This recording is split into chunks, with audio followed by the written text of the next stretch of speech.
What's up, YouTube? As y'all can see from the title, I'm going to be doing a story time today, basically speaking on what it was like to be a stay-at-home mom for 5 years. Before I get into the video, I want to let you guys know that some people, I know there's some people that do say that they want to do this and then they have their doubts, and I do want to say that whatever it is that's doubting you on becoming a stay-at-home mom, don't let it doubt you, and don't just give up and say I don't want to do it and I'd rather work, because there's no better feeling than to be able to be with your kids every single day, being able to witness every moment of their life and watch them grow. It's no better feeling to be able to be there every step of the way and not have to worry about somebody else telling you, oh, your child did this, or your child took their first step, or your child decided to talk. It's no better feeling to be able to witness that on your own and to be able to be there with them. So I just have to get that off my chest. But let me say this. When it was being a stay-at-home mom, yes, you have your days where you have a mental breakdown, or some days you just want to step away. But overall, I mean, we all have our days. Just as being a mother or working and being a mother, you have your days where you have your meltdowns. But overall, being a stay-at-home mom is wonderful. And I'm going to tell you guys why. When I first had my daughter, I'm not going to lie to you guys, this was always in my mind. Before I even decided to have kids, I always said to myself that I did not want to work. I didn't want to work so hard when I had my child. I always wanted to be there every step of the way. And I wanted to be there with them and be able to witness everything, because like I said before, it's no better feeling than to be able to witness your children growing. It's just a precious moment, and it's beautiful to see watching a little human that was just inside of you grow and come into their own personality. It's no better feeling than watching that, and to be able to teach them things, to be able to show them everything that you want to show them while you're with them. And then another thing that I want to speak on, another reason why I fought, that I spoke to my man and I told him why I wanted to be a stay-at-home mom, is because I decided to breastfeed my daughter. And that can be a bit of a challenge when you decide to breastfeed your kids, especially when it comes to breastfed babies. I believe breastfed babies and formula babies are completely different. When it comes to a breastfed baby, they have more of an attachment to you rather than a formula, than a child that takes the bottle or that takes formula. Like, for example, when I first breastfed my daughter, and this was my first time breastfeeding, I used to look this up, because I experienced a different type of high from my daughter. I experienced a bond that it's just undescribable, and it's a different type of feeling. Like, you can just feel your child. I don't even know how to explain it to you, but I know some others can understand. But it's just, like I said, it's like a high.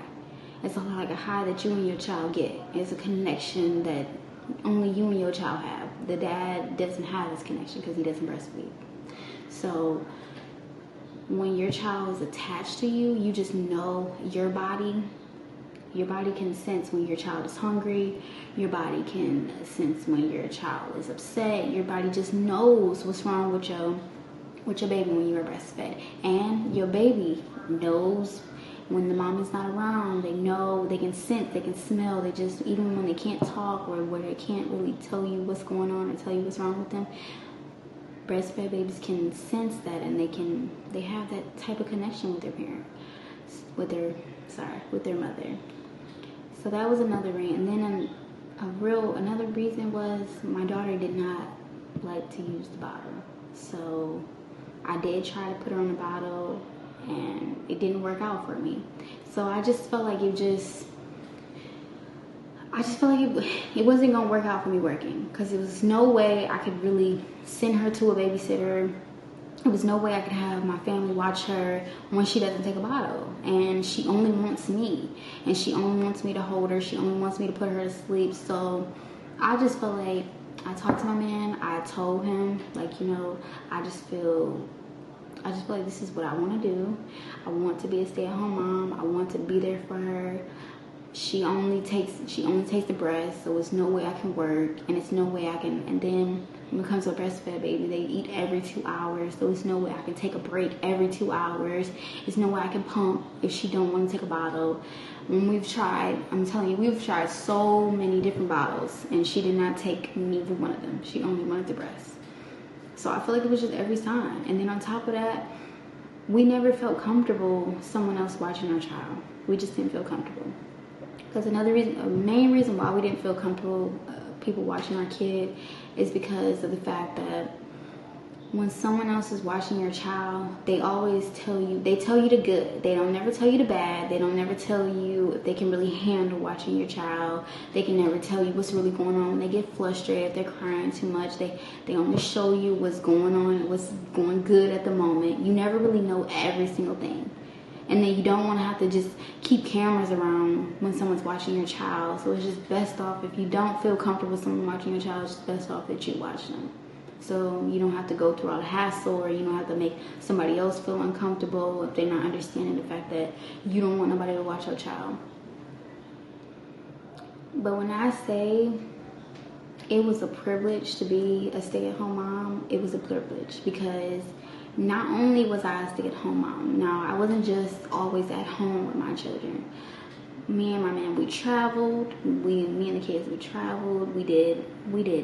When I say we did a lot, we've traveled to different states. We have moved to different states. We have done road trips. We have done a lot. We were able to do a lot just by my man working and me being a stay-at-home mom, me being able to take care of the kids and still being able to have fun. So it's not like I was just always at home and just with my child every day and not being able to do anything. That's where people get it mixed up at, and they don't understand when it comes to being a stay-at-home mom. They think you're just always at home and you don't never get a break. No, if you and your partner have a good understanding and he understands that, you've been with the kids all day and okay, you want to have fun or you want to take a day off, if you guys have that mutual understanding, then you can do that. It's simple. It's not all about just staying at home and being with the kids all day and just going insane. It's not about that. And then I was able to take my daughter to the park. I was able to take her to the mall. We were able to do a lot of things that most mothers can't do if they're working with their kids, because they're working and then they have to spend more time at their job, and then they come home for only a little bit of time. It wasn't like that. It was just a privilege to be able to do more with my child and being able to be with her 24/7 all day long. Even though I'm not going to get this wrong. I did have my days. Like I said, I did have my days where I just wanted to, I needed to musa. But that's where I would talk to my partner. I would tell him, I just need a day off, or I just need a couple hours to just get my mind together and come back. We all need that. We all need our time to ourselves. We all need that, so we can still continue to be better parents.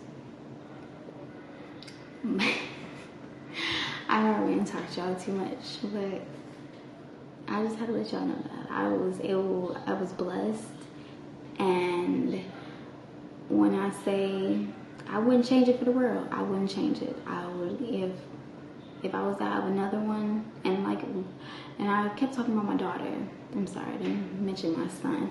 But yes, my son, I was able to be a stay-at-home mom for him too. I felt like, it's not right that I just be a stay-at-home mom for my daughter and then I go back to work with my son. I want to be able to get experience with him too. I wanted him to be able to get the same experience that my daughter got, where she got me all the time and he was able to have me as well.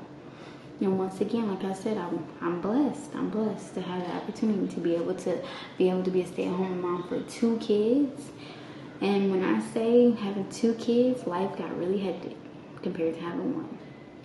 So yes, we had to do a lot of trips. We had to do a lot more things together.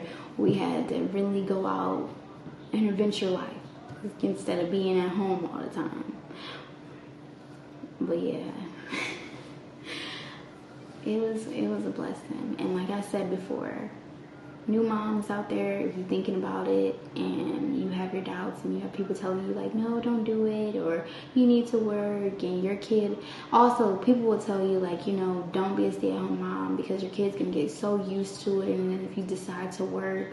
No, what I believe is, I think you should wait till they're a little bit older. Like my daughter, she's 4, and she's very smart for her age, and she understands when you talk to her and when you sit down, and she listens.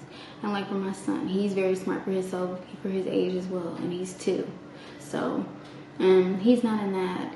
He's different from my daughter. Okay, if I say, yeah, mommy's gonna go here, he's like, okay. As long as he's with his dad, he's fine. So like I said, no one watches our kids. So as long as they're with their dad, they're fine. So if I want to go to the store by myself, or if I want to go with my friends by myself, they're okay as long as they're with their dad. So like I said, just wait till they're a little bit older, and, you know, just talk to your child. You know, say, you know, mommy is going to decide to go back to work. Don't try to overwork yourself if you do decide to go back. Take it easy on yourself. Don't overwork. Like I said, don't overwork. Don't pick up too many days. Just work as much as you can until your child gets adjusted to it, and explain to your child, like, mommy will be back. But yeah, that's all for the video, y'all. Go ahead and like, comment, and subscribe to the video, and let me know if you guys have any more story times that you guys would like me to do. Like I said before, I got a lot more story times for you guys.